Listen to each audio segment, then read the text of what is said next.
दोस्तों, आखिर कैसे ऋषि कंडू ने 907 साल तक एक अप्सरा के साथ किया संभोग? तो आइए जानते हैं इस बेहद हैरान कर देने वाली घटना के बारे में। दोस्तों, पौराणिक काल में महान ऋषि कंडू हुआ करते थे, अब जिनका आश्रम गोमती नदी के तट पर था। अब एक बार की बात है, ऋषि कंडू ने घोर तपस्या करना शुरू किया। अब वो तपस्या में इतने लीन हो गए कि उन्हें किसी भी चीज का आभास ही नहीं होता था। अब इस तरह ऋषि को तपस्या में लीन देखकर देवराज इंद्र हमेशा की तरह घबरा गए। अब उन्हें यह डर सताने लगा कि कहीं ऋषि कंडू उनका स्वर्ग का सिंहासन छीन ना ले। अब इसी डर के परिणाम स्वरूप इंद्रदेव ने ऋषि कंडू की तपस्या भंग करने के लिए प्रमलोचन नामक की अप्सरा को पृथ्वी लोक पर भेजने का निश्चय किया। अब एक संध्या नृत्य के बाद इंद्र ने प्रमलोचा को अपने पास बुलाया। अब इसके बाद उसे अपनी सारी योजना बताई। अब बिना कोई प्रश्न किए प्रमलोचा इंद्र की योजना के मुताबिक पृथ्वी लोक के लिए प्रस्थान कर गई। अब पृथ्वी लोक पर प्रमलोचा सीधे वहां पहुंची जहां ऋषि कंडू तपस्या में लीन थे। अब फिर प्रमलोचा ने अपनी शरारतों से ऋषि कंडू का ध्यान तोड़ दिया।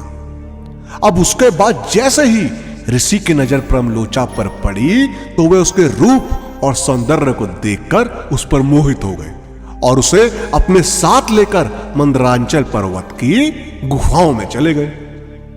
अब उसके बाद ऋषि कंडू प्रमलोचा के सौंदर्य में इतना खो गए कि वो 100 से अधिक वर्षों तक उसके साथ भोग विलास करते रहे।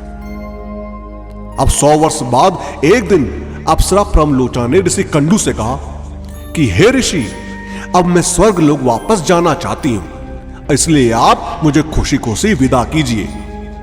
अब अप्सरा के मुख से जाने की बात सुनकर ऋषि उदास हो गए और उन्होंने कहा, हे देवी, अभी थोड़े दिन और रुक जाती तो अच्छा होता। अब ऋषि को उदास देखकर अप्सरा पृथ्वी लोक पर और रुकने को मान गई। और फिर ऋषि कंडू ने अगले 100 वर्षों तक उसी गुफा में अप्सरा के साथ फिर से भोग विलास किया। अब फिर 100 वर्षों के बाद एक दिन प्रमलोचा ने ऋषि कंडू से कहा कि हे मुनि, मुझे पृथ्वी लोक पर आए बहुत समय हो गया है, अब तो आप मुझे स्वर्गलोक जाने की आज्ञा दें। अब ऋषि कंडू उसकी बात सुनकर फिर व्यथित हो गए और बोले, हे देवी, अभी कुछ समय और रुक जाओ, फिर चले जाना। अब इसी तरह कई 100 वर्ष बीत गए और जब भी अप्सरा प्रमलोचा स्वर्गलोक जाने की बात ऋषि से कहती तो वह किसी तरह उसे मना लेते। अब वो अप्सरा ऋषि के श्राप से भी डरती थी कि कहीं क्रोध में आकर ऋषि कंडू उसे श्राप ना दे दे।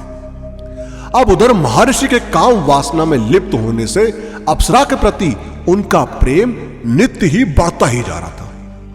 अब तपस्या पूजा पाठ का त्याग कर दिन रात ऋषि कंडू भोग विलास में ही डूबे रहते। लेकिन एक दिन अचानक ऋषि कंडू को अपनी पूजा पाठ और तपस्या याद आई तो वे अपनी कुटिया से निकलकर बोले, मैं पूजा पाठ करने के लिए जा रहा हूं। तब प्रमलोचा बोली, इतने सालों में आज आपको साधना सूझी है, इतने दिन से तो आप भोग विलासी कर रहे थे। अब ऋषि कंडू बोले, तुम सुबह ही आई हो और मुझे साधना और तपस्या के बारे में बता रही हो।